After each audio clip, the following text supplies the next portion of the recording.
हर फूल खुशबूदार ना होला, हर फूल खुशबूदार ना होला, हर आशिक वफादार ना होला।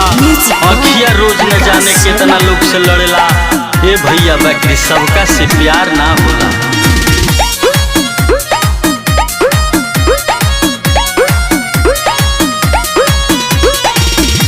दिल में समा के चल गईलू रानी, दिल में समा के चल गईलू रानी।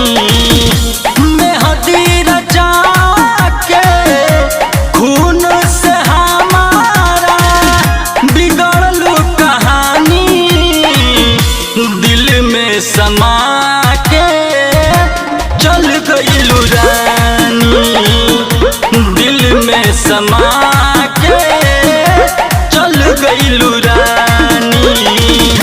जान तो ढेर बा दुनिया में, बाकी हर जान जान ना होला। जान तो ढेर बा दुनिया में, बाकी हर जान जान ना होला। कहे खातिर तो ढेर पत्थर बा दुनिया में, बाकी हर पत्थर भगवान ना होला।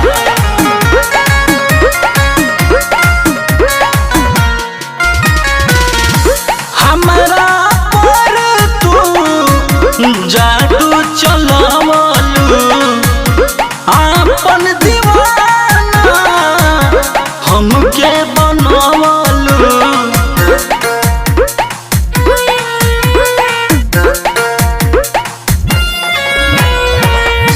हमारा पर तू जादू चलवलू आपन दीवाना हमके बनवलू। आपन दीवाना तू हमके बनवलू, हम ना समझनी रहे नदानी। दिल में समा के चल गईलू रानी, दिल में समा के चल गईलू रानी। साच कहतनी जौन अब तक कैनी अब हमरा से ना होई। साच कहतनी जौन अब तक कैनी अब हमरा से ना होई। तहरा के कहे खातिर है निकुआ के दिल अब बार बार ना रोई।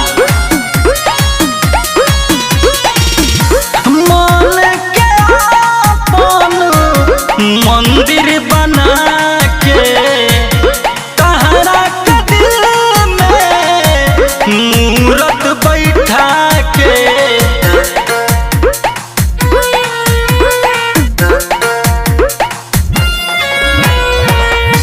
मन के अपन मंदिर बना के तहरा के दिल में मूरत बैठा के।